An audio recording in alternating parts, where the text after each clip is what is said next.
बिस्मिल्लाहिर्रहमानिर्रहीम। जंग मूता से वापसी का मंजर है। हज़रत अस्मा बिनते अमीस रज़ी अल्लाह ताला अन्हा मुजाहिदीन की वापसी की खबरें सुन रही हैं। अपने प्यारे शौहर हज़रत जाफिर तैयार रज़ी अल्लाह ताला अन्हो की राह में आंखें बिछाए बैठी हैं। बच्चों को भी तैयार कर दिया है। आहट की आवाज़ सुनाई देती है, लेकिन ये जाफिर रज़ी अल्लाह ताला अन्हो नहीं, बल्कि नबी पाक सल्लल्लाहु अलैहि वसल्लम की ज़ाते मुबारक है। अस्मा रज़ी अल्लाह ताला अन्हा अंदाज से ही समझ जाती हैं कि इनके जिंदगी के हमसफर, हिजरत के साथी और प्यारे शौहर जाफिर तैयार रज़ी अल्लाह ताला अन्हो उनमें नहीं हैं, बल्कि वो शहीद हो चुके हैं। यही मामला हमारे मुआशरे में होता तो हजरत अस्मा रज़ी अल्लाह ताला अन्हा को पूरी जिंदगी बच्चों के साथ तन्हा हालात का मुकाबला करने के लिए छोड़ दिया जाता, लेकिन वो नबी करीम सल्लल्लाहु अलैहि वसल्लम और उनके तरबियत याफ्ता सहाबा इकराम रिज़वानुल्लाह अलैहिम अजमईन की वसीउल कल्बी वाला दौर था।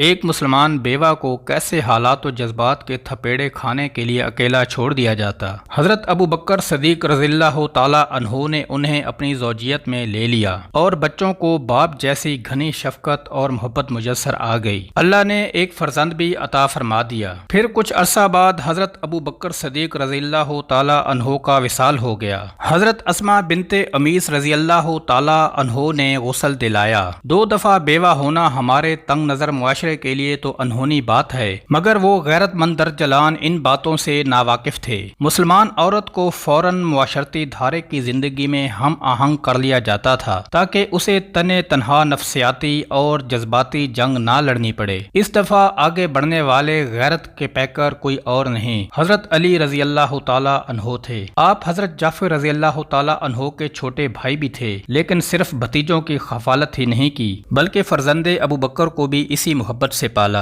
ये कैसा मुआशरा था जो एक ऐसी औरत के हकूक का मुहाफिज था कि रश्क आता है। एक और पाकबाज सहाबिया हजरत आतका रजी अल्लाह ताला अन्हा की मिसाल लेते हैं। पहला निकाह हजरत अब्दुल्ला बिन अबू बकर रजी अल्लाह ताला अन्हो से हुआ। आप रजी अल्लाह ताला अन्हा बहुत खूबसूरत थीं और इस जोड़े की मोहब्बत अरब में मिसाल बन गई। हजरत अब्दुल्ला बिन अबू बकर रजी अल्लाह ताला अन्हो ने एक दिन मोहब्बत में उनसे अहद लिया कि अगर मैं तुम्हारी जिंदगी में वफात पा गया तो दूसरा निकाह नहीं करोगी। फिर हजरत अब्दुल्ला बिन अबू बकर रजी अल्लाह ताला अन्हो कुछ अरसा बाद शहीद हो गए, लेकिन उस मुआशरे में बेवा खातून को तन्हा छोड़ने की मिसाल मुहय्यरुल अकल थी, इसलिए बड़ों के समझाने पर निकाह सानी के लिए राजी हो गईं। हजरत उमर रजी अल्लाह ताला अन्हो, जो आपके चचाजाद भाई भी थे, ने हजरत आतका रजी अल्लाह ताला अन्हा को अपने निकाह में ले लिया। कुछ अरसा बाद हजरत उमर रजी अल्लाह ताला अन्हो भी शहीद हो गए। इद्दत पूरी होने के बाद अशरा मुबशरा सहाबी